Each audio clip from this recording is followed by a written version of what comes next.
경제가 이렇게 쉬울 수 없다. 경제가 이렇게 시원할 수 없다. 경제가 이렇게 색다를 수 없다. 경제직설 출발합니다. 자, 오늘은 금요일인 만큼 최호한 평론가 모셨고요. 김영롱 앵커 함께합니다. 어서 오세요. 네, 반갑습니다. 네, 반갑습니다. 자, 오늘 저희가 준비한 주제 이제 공개를 좀 해드려야 될 텐데 가장 뜨거운 논란이 되고 있는 보금자리론에 대한 이야기를 해볼 겁니다. 공공대출에 대한 이야기라고 보셔도 될 것 같아요. 자, 오늘의 주제 공개하겠습니다. 자, 오늘 저희가 준비한 주제는 바로 이것입니다. 집, 잘한 겁니까? 말라는 겁니까? 잘한 거요? 말란 거요? 벌써부터 흥분 상태예요. 이 기운이, 네. 비판의 기운이 그러니까요. 물씬 나는 것 같습니다. 네. 자, 먼저 이 보금자리론이 도대체 어떻게 바뀌었는지, 뭐 때문에 많은 사람들이 이렇게 정책 혼란을 겪고 있는 건지, 사실 우리 작가님께서 어제 저한테 전화가 와서 뭐라고 하냐면은, 오, 난리 났어요. 네. 이제 대출 못 받는데요. 네네. 라고 인식을 하고 계시거든요. 네. 정확하게 어떤 상황인지 좀 말씀해 주세요. 팩트만 말씀드릴게요. 네. 그런데 이렇게 국민들이 혼란을 겪은 게 막 이게 뭐 몇 달간의 그 정책 혼선이 아니라 네. 채 일주일도 안 되는 사이에 이렇게 혼선이 계속 오고 있는 겁니다. 네. 그러니까 처음에 보금자리론부터 해서 어떤 대출이나 은행권의 이 가계 부채나 대출을 좀 줄이자라고 네. 하다 보니까 사실 이 전부터 한국토지주택공사가 분양하거나 분양할 예정인 공공임대주택 그 집단대출도 금융사를 못 찾아서 네. 집단대출을 못 받는 경우가 벌써부터 일어났었고 네. 그 다음에 이제 논란이 됐던 게 바로 보금자리론인데 네. 16일입니다. 홈페이지를 통해서 공고가 올라왔는데 그러니까 사실상 다음날 17일 월요일에 많은 분들이 알게 됐죠. 그렇죠. 왜냐면 주말에는 사실 그런 뉴스에 별로 관심이 없잖아요. 네. 보금자리론이 원래 이제 9억 원까지는 됐었는데 9억 갑자기 원 아파트나 주택을 살 경우에. 그렇죠. 그런데 네. 갑자기 기준을 9억 원에서 3억 원 이하로 줄입니다. 그리고 대출 가능 금액도 5억 원에서 1억 원으로 축소하고 네. 자격 조건이 또 생겨요. 네. 부부 합산 연봉이 6천만 원 이하여야 된다는 네. 거예요. 네. 그러다 보니까 이제 보금자리론에 할당이 됐었던 이런 공급량도 넘어섰고 네. 기준은 갑자기 이렇게 좀 타이트해지다 보니까 사실상 중단이라는 얘기가 그래서 나오게 되는 겁니다. 네. 그리고 중단이면 중단이지 사실상 중단은 뭐야? 그러니까 그만둔다고 정부 측에서는 한 적이 없어요. 계속해서 네. 축소한다. 네. 그리고 지금 한도가 넘어섰다. 네. 그런데 여러분들 서민 대출 받을 수 있도록 우리는 최선을 다하겠다. 네. 이런 스탠스였거든요. 그러니까 사실상 중단이라고 할 수밖에 없는 이유가 지금 민간 금융사들 네. 시중은행에서 주택담보대출 다 받을 수 있어요. 네. 그러면 받을 수 있다는 거잖아요. 중단이 뭐가요? 아니잖아요. 아, 은행권에서? 네. 은행권에서는 받을 수 있는데, 그러니까 정부 측에서 추산하고 있는 주택담보대출 중에서 보금자리로는 이 정도까지만. 그러니까요. 11조 원. 근데 이걸 넘어섰으니까 그만해 계속 압박을 가하는 거죠. 그러니까 명확하게 얘기하자면 이 세상에 정말 많은 주택담보대출이 있는데 네네. 그 가운데 공공대출이 두 가지, 디딤돌 대출과 보금자리 론이라면 네. 이 공공대출을 모두 축소한 것도 아니고 디딤돌 대출과 보금자리 론 가운데 보금자리 론만 축소하겠다 이거잖아요. 그렇게 했는데 그 다음 날입니다.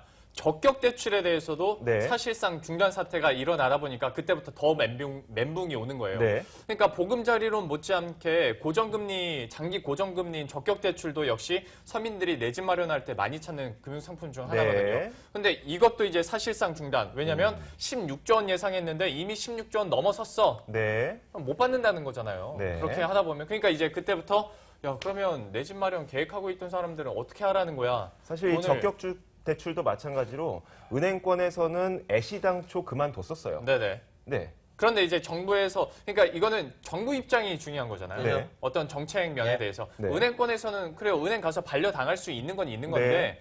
정부 측에서 아예 이건 더 이상 못해. 안 돼. 넘어섰어. 그러다 보니까 서민들은 이제 거기에 대해서 벌써 심리 자체가 얼어붙고 네. 아, 나 이제 못 받는구나. 그러면 나는 돈 어디서 빌리지? 네. 이금융권을 가야 되나? 네. 이제 이런 생각들을 계속 하게 되는 거예요. 그러다 보니까 언론에서도 그렇고 서민층 실수요자라고 하는 사람들이 들고 일어서다 보니 네. 바로 그 다음 날입니다. 네. 정부 측에서 적격 대출 한도를 더 늘려주겠다. 네. 네. 플러스 알파 하루 승부처. 만에 갑자기 3조라는 플러스 알파가 생겨버린 거예요. 네. 그러다 보니 좋아해야 되는데 좋아하지 않아.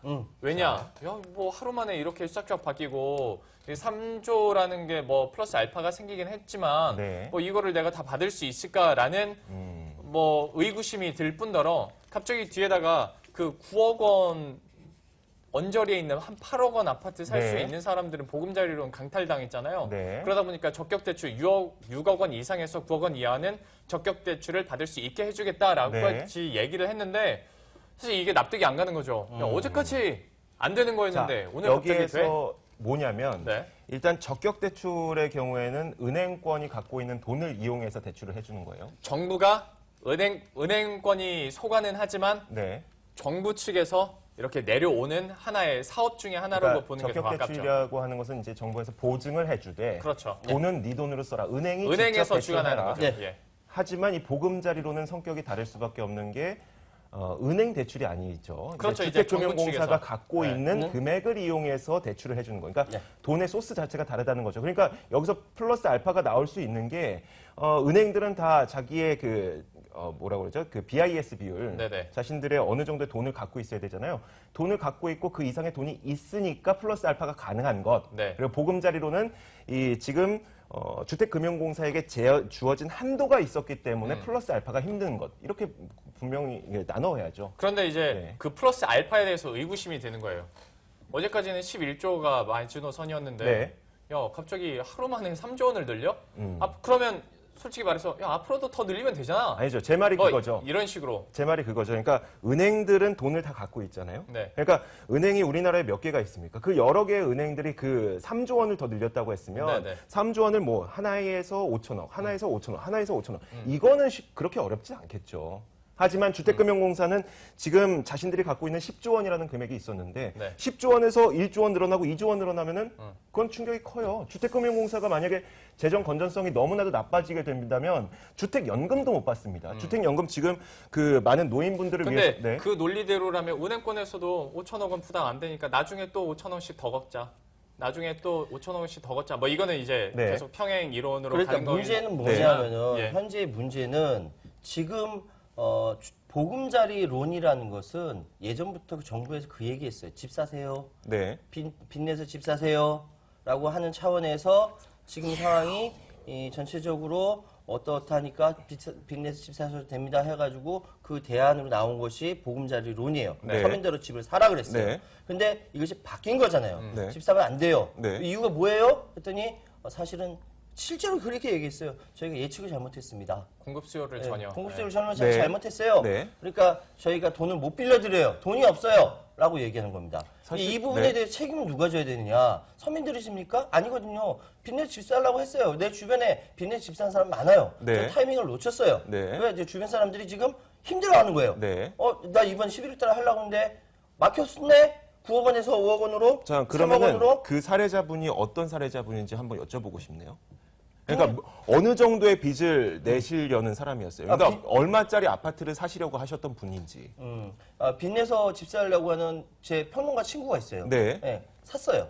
그 친구는 샀어요. 그러니까 얼마짜리 아파트를 사셨어요? 내가 물어보진 않았는데. 네. 예. 그러니까 예를 들어서 우리가 9억 원짜리 아파트를 서울에서 사기 위해서 주택금융공사에서 5억 원을 대출받았어요. 네. 서민금융상품입니까? 그러니까- 우리 지금 TV 보시는 분들 가운데 9억 원 갖고 계신 분들 몇이나 계세요? 그러니까 지금 기준을 갖고 있는 것이 9억 원에서 줄였잖아요. 3억 네, 원으로. 줄였죠. 3억 원 줄였잖아요. 그러니까 우리가 지금 서민을 누구로 따지느냐라는 이 문제 이전에 네. 저희 결론은 뭐냐 따로 있지만 이전에 지금 갖고 있는 정부의 수요 예측에 따라서 서민들이 9억 원 다 빌립니까?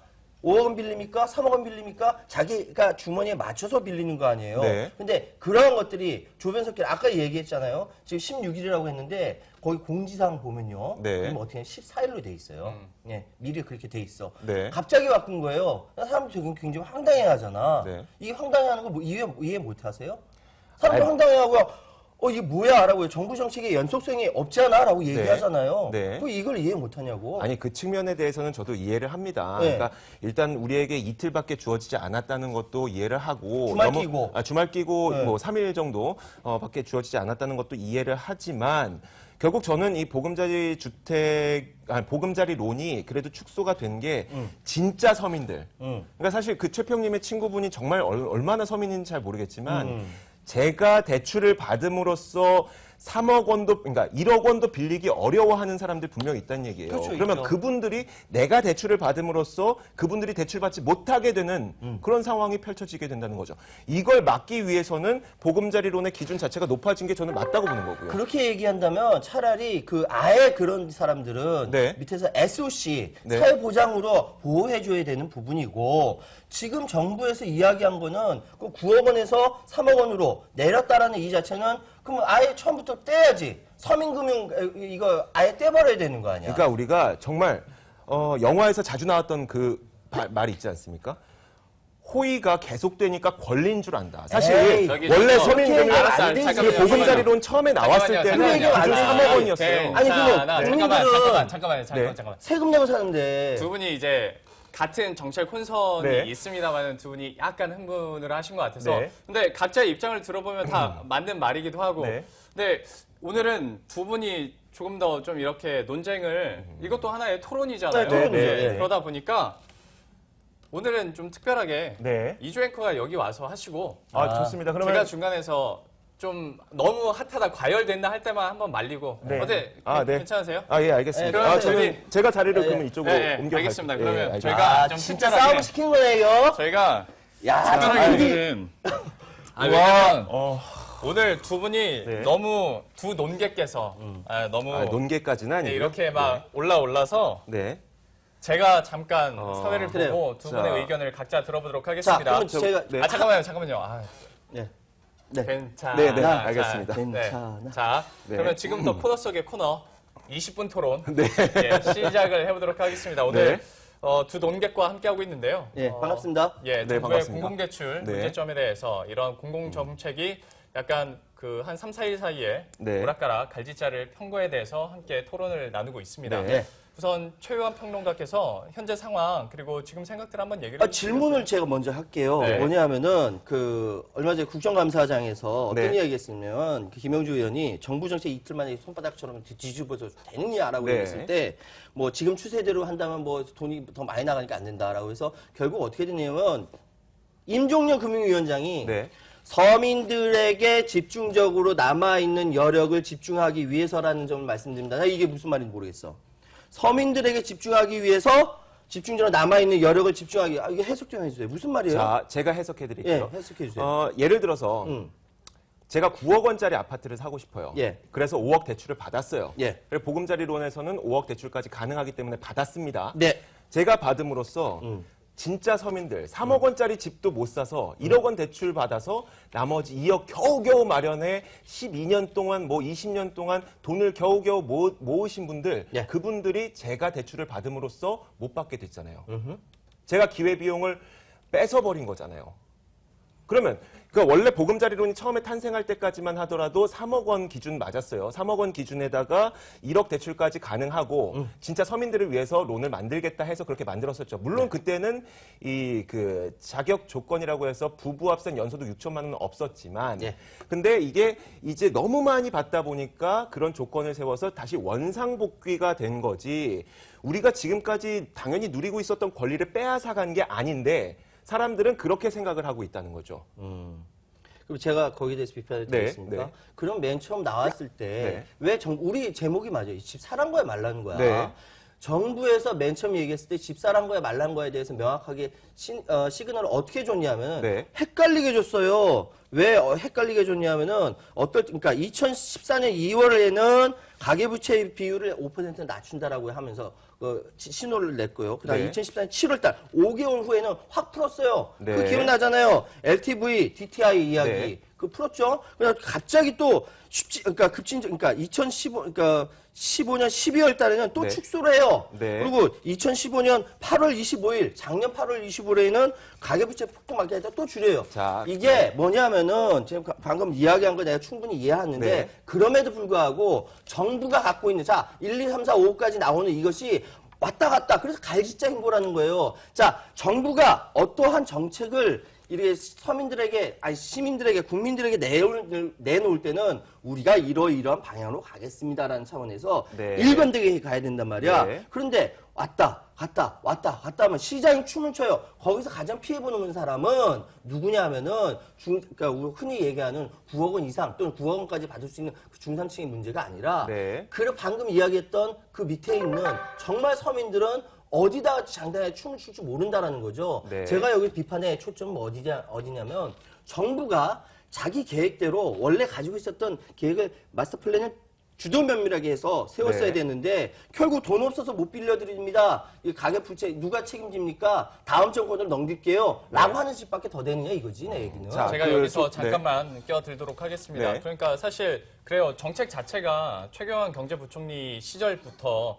빚내서 집 사라라는 거는 이제 모두가 인정하는 네. 부분이잖아요. 그 이후에 또 최근 들어서 요 일주일 사이에 이런 정책 혼선이 있다 보니까 결국 네. 피해는 서민층이 받을 수밖에 없다라고 네. 이제 최현 평론가께서 얘기를 하고 계신데 이조 앵커 같은 경우에는 사실 이게 서민층이라고 얘기는 하는데 네. 이게 진짜 그러니까 기회비용이란 것도 얘기를 했는데 그나마 여유가 있는 사람들의 돈을 빌려서 네. 더 진짜 1억 원도 채 없었던 사람들, 걔네들은 기회를 박탈당하는 게 아니냐. 네. 그러니까 오히려 이런 거에 대해서 문제점도 자. 분명히 있는 거겠지만 지금의 정부 정책이 어느 정도 이해는 공감은 간다. 라는 입장을 계속 말을 하고 있거든요. 그러니까 근데 사실 보면 기준 자체가 서울에서 9억 원 이하 아파트 2인 가구나 3인 가구 사는 게 네. 쉽지는 않지 않아요? 아니, 그게 아니지. 지금 사실상 지금 대출 이 기준대로 한다면 네. 대출 심사에 3명 중에 1명은 떨어져요. 이유는 뭐냐면은 서울에서 이게 그 보금자리로 먹히지 않는 3억 원 이하 아파트가 없다라는 거야. 아니, 서울에서 예, 집을 살 수 있는 사람들 예. 서민입니까? 서민 아니죠. 지금 상황이. 근데 왜 서울에서 그러니까 보세요. 지금 방금 말씀하셨잖아요. 서울에서 집 살 수 있는 사람 서민 아니다라고 말씀하셨잖아요. 근데 그 왜 보금자리 서울에서 집 한 채를 론으로 못 산다라고 보금자리 얘기하죠? 론으로 집을 살 수 있게 만든 거죠. 근데 그걸 없앤다는 거 아니야. 보금자리론으로 서울에서 집 살 수 있게 만든다. 만든다는 뭐 거 그런 아닙니까? 가능하죠. 네. 그리고 아까 제가 근데 그걸 말씀하셨던 없앴다라는 거 아니에요. 없앴다고요? 그럼요. 그거 없앤 거 아닙니까 지금? 일단 3억 원까지 가능하게 만들었죠. 3억 원까지 왜냐? 가능한데 서울에서 3억 원 이하의 아파트가 있냐고요.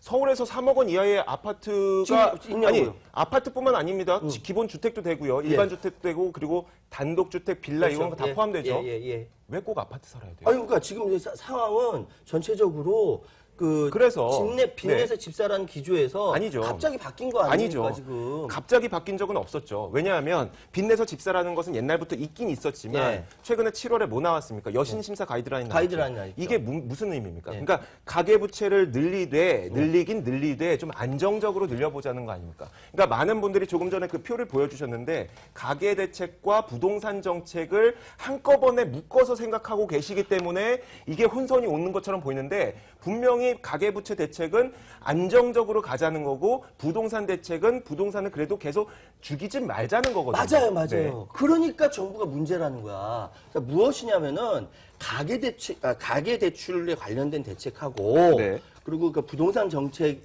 이거를 분리해서 네. 균형 있게 해야 되는데 네. 이거를 한쪽은 그러니까 예를 들어서 부동산 정책과 네. 가계 대출이 왔다 갔다 이거 하다 보니까 여기에 관점이 쏠리고 여기에 관점이 쏠리고 하다 보니까 어느 장단에 춤을 추어야 되는지 모르는 거예요, 그런데 정부가. 정말 웃긴 게 예.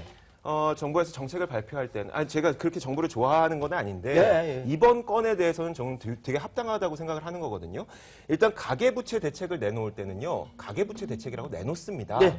부동산 정책을 내놓을 때는요. 예. 부동산 정책이라고 내놓습니다. 당연하죠. 근데 왜 그걸 헷갈리시냐고요. 내가 헷갈리는 게 아니라 정부가 헷갈린다니까. 기조 자체가 헷갈리니까. 자, 박근혜 정권이 자, 맨 처음 출범할 때 잠시만요. 저희가 좀 이게 이야기가 정책에 대한 이야기로 가고 있는데 저희는 원래 보금자리론에 대한 이야기를 하기로 했었으니까 다시 보금자리론으로 좀 가볼게요. 자, 그래서 제가 그러면 주택금융공사가 네. 이거 명백하게 실수한 거를 네. 작년에 이어서 올해까지 계속 실수하고 있는 거예요. 명백한 실수 어떤 거요? 그러니까 주택공사 이게 도규상 금융위 정책위원장이 올해 네. 시중은행의 주택담보대출도 대부분 지난 8월 한 달로 초과했을 정도로 이례적으로 네. 올해 이례적으로 주택금융 수요가 높았다라고 이야기하거든요. 네. 근데 아니요. 작년에도 예상 수요를 6조 원으로 설정했었어요. 네. 그런데 보금자리론 14조 예상치 148% 넘어갔거든. 네. 그렇다고 한다면 작년에 그런 실수를 했으면은 네. 예상해가지고 올해 어느 정도 돼야 될 거 아닙니까? 네.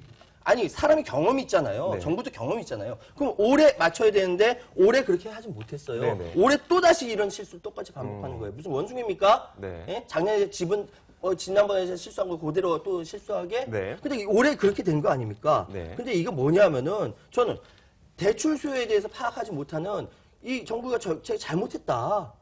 이 부분에 대해서 책임져야 될 거 아니에요. 약간 흥분을 가라앉히고 네. 우리가 그 얘기는 잠깐 해야 될 것 같아요. 그러니까 부동산 정책이나 정부 정책, 뭐 대출 가계부채 정책이라고 우리는 여기서 나눠서 합니다만은 대다수의 평범한 국민들은 이것을 그렇게 굳이 나눠서 생각하지는 않을 수도 네, 네. 있겠다라는 생각이 들고 어떤 아까 말씀을 하실 때 이번 정부 정책이나 어떤 행동에 대해서 네. 어느 정도 합당한 면이 있다라고 얘기를 해주셨는데 이해되는 부분은 분명히 있습니다. 그 수요 예. 예측 잘못하셨던 그러니까 수요 예측이 제대로 안 됐던 부분하고 너무나도 빠르게 급변하는 거랑 네. 그리고 사실 그 일정 부분 이해해요. 이거는 이제 가계부채 대책과 부동산 정책이 계속 번갈아 가면서 나오다 보니까 좀 네. 혼란스러운 부분이 있다는 것도 이해는 합니다만 저는 결국 이 보금자리 론의 기준이 축소됐던 것은 진짜 서민을 위해서 지금 10조 원을 계획을 했었는데 일단 디딤돌 대출은 원래 4조 원 계획했다가 아직 1조 원 정도 한도 남아있는 상태고 그리고 6조 원을 계획했었던 이 보금자리론이 이미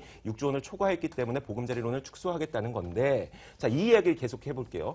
보금자리론을 뭐 수요 예측했다는 것, 잘못했다는 것은 저도 인정을 하면서도 그러면 수요 예측 잘못했습니다. 이제 우리가 돈을 더 이상 받을 수가 없어요. 특히 주택금융공사가 주택연금 때문에 다시 돈을 신청했는데 그것도 거절당했다고 합니다. 그럼 더 이상 돈이 나올 데가 없어요. 그러면 그런 상황에서 더 이상 돈이 나올 데도 없고 더 이상 대출해줄 여력도 없는데 그러면 그 상태에서 9억 원 집을 사는 사람들에게 5억씩을 계속 대출을 해줌으로써 3억 원 집 사면서 1억짜리 대출을 받고 싶어 하시는 그런 진짜 서민들 정말 네. 그런 분들은 민간 금융사 이용하기도 되게 어려워요. 어렵죠. 0.1%포인트의 그 이자에도 진짜 후덜덜 할 수밖에 없거든요. 그런 분들의 기회비용은 계속 뺏도록 놔둬야 되겠습니까? 더 이상 재원이 없는데? 근데 지금 그 0.1, 그러니까 그렇게 아주 1억 원 이하의 서민들이 대출을 받지 못하는 그 정도의 상황에 간다면은 네. 이거는 그 사람들을 위한 다른 정책이 있어야 되는 거예요. 네. 지금 정부에서 부동산 대책과 가계 대출 이 양쪽에 끼어가지고 네. 이러지도 저러지도 못하고 어느 때는 이쪽에 기울이고 저쪽으로 기울어지는 이 상황하고 정부가 아예 처음부터 디테일하게 나누지 못해가지고 이것이 벌어진 거를 연계시켜서 생각하면 안 되는 거예요. 그래서 저는 이 부분에 대해서 왜 실수했는가 했더니 그 주금공에서 뭐 미국 금리 인상 될 줄 알았다. 네. 그래서 우리가 자른 것이다라고 얘기했거든요. 근데 지금 여기까지 온 거 아니에요. 그렇다고 네. 한다면은 나는 그 이주혜 앵커가 얘기했던 대로 그래. 상황이 이러니까 줄인 거야가 아니라 네. 밀려서 여기까지 온 거라고. 왜 밀리냐고. 밀리기 전까지 다 A, B, C, D 이 안을 만들어 놨어야 되는 거 아니냐. 네. 근데 한 가지 더. 근데- 진짜 나쁜 게 네, 네, 말씀하세요. 뭐냐면 정말 나쁜 게 뭐냐면 내가 진짜 흥분할 수밖에 없는 게 뭐냐면 이렇게 시장 혼선이 있음에도 불구하고 주택금융공사 연수원 짓는데요. 연수원 짓는데 100억 들여서 근데 이제 주택금융공사의 정책 방향성이나 그런 예상치를 못한 건 비판을 받아 마땅하지만 여기서 이제 연수원을 짓는 것까지 가면 예. 약간 또 감정적인 부분이 더 들어갈 수 관료들이 있으니까 잘못하고 있는 거야. 그렇다는 것 하고 그리고 이제 이조 앵커가 이제 슬슬 또 마무리를 해야 될 시간이니까요. 벌써요? 한번 좀 네. 이렇게 마무리를 지으면서 네. 그 현재 좀 합당하다는 게 그러니까 어느 정도 정부 정책에 이런 혼선이 네. 있었고 뭐 서민 입장에서는 서민 뭐 실수요자층 뭐 기회를 뺏기고 있다. 이 부분은 어느 정도 같이 공감을 하고 계신 거잖아요. 근데 최평님께서는 아직 네. 그쪽에 대해서 공감 못 아니 하시는 거죠? 최평님께서도 이제 서민층이 네. 진짜 서민층이 힘들다는 건 거. 그 인정을 위에서부터 하셨으니까. 이게 밀려 내려온다니까 힘든 게. 네. 네. 거기에 대해서는 네, 공감하십니다. 밀려 네. 내려온다니까. 그리고 근데 한 결론도 가지만- 그렇게 나가는 네, 거고. 한 가지만 더 그러면은 말씀드리고 이제 결론을 좀 가볼게요. 네네 그러면. 그러세요.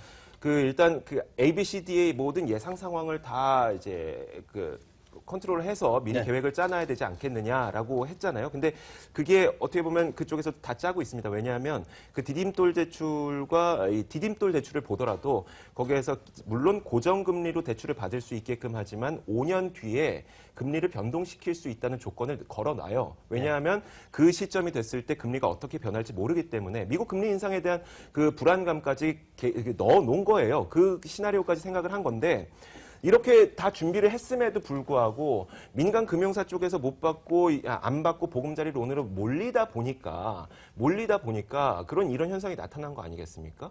그래서 이것을 우리가 지금까지 과도한 혜택을 줬으니 그 혜택을 좀 시간을 두고 다시 접었다면 더 좋았겠지만 과도한 혜택을 줬으니 이제는 그 혜택을 더 이상은 좀 못 드리겠습니다. 예를 들어서 핸드폰이 뭐 10개가 여기 있는데 한 개 핸드폰만 보조금을 막 80만 원씩 줘요. 막 사람들이 이것만 다 샀어요. 그러다가 이 핸드폰을 더 이상은 보조금 못 드립니다. 이게 잘못된 건 아니잖아요. 원래 그러니까 보조금이 당연한 건 아닌데. 네. 말씀하세요. 네. 예. 자, 그래서 제가 이제 결론까지 좀 말씀을 드리자면 그러면 결론 직설을 하기 전에 네. 마지막으로 이제 최요한 평론가께서도 결론 직설 직전까지. 전에 예. 마무리를 한번 해주시고 결론을. 대한민국의 그 경제 정책이라는 것은 어떤 정부든 뭐 누구든 간에 네. 계획된 대로 다 가는 법은 별로 없어요. 그러니까요. 그러니까 항상 A 안 있으면 그다음 B, C, D 이런 것들을 맞춰서 가야 되는 것이고 아마 정부도 그런 상황에서 움직여지고 있을 것이다라고 생각을 합니다. 그런데 문제는 뭐냐면 이러한 것들이 너무 잦다는 거야. 즉 원래 계획했던 것도 완전히 틀어지는 부분들이 너무 잦다. 이게 네. 도대체 뭐냐라고 했을 때 제가 아까 연선 얘기도 했지만 이거는 관료들의 네. 안이한 태도 때문이다라고 얘기하면서 제가 아까 해석해달라고 이야기한 거예요.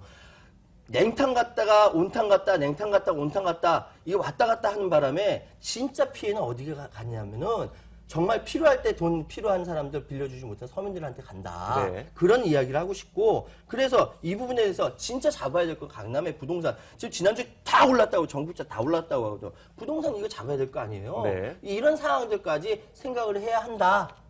라는 결론을 내겠습니다. 어느 정도 하다 보면 네. 그러니까 최서민층 그러니까 3억 원 이하의 아파트 그러니까 아파트조차 너무 꾸민 분들에게 피해가 가고 있다는 건 두 분도 어느 정도 공감은 하고 계신 네, 것 같은데 그렇죠. 정책 혼선이냐 아니면 기획 균등이냐 네. 이것도 어찌 보면 뭐 보편적인 복지냐 아니면 보다 특정한 복지냐라고까지 맞아요. 이건 갈 수 있는 네, 얘기잖아요. 사실 시민 농객이 있다면 전화 연결이라도 하고 싶습니다만은 네. 저희 형평상 이제 여기서 마무리를 해야 되기 때문에 네.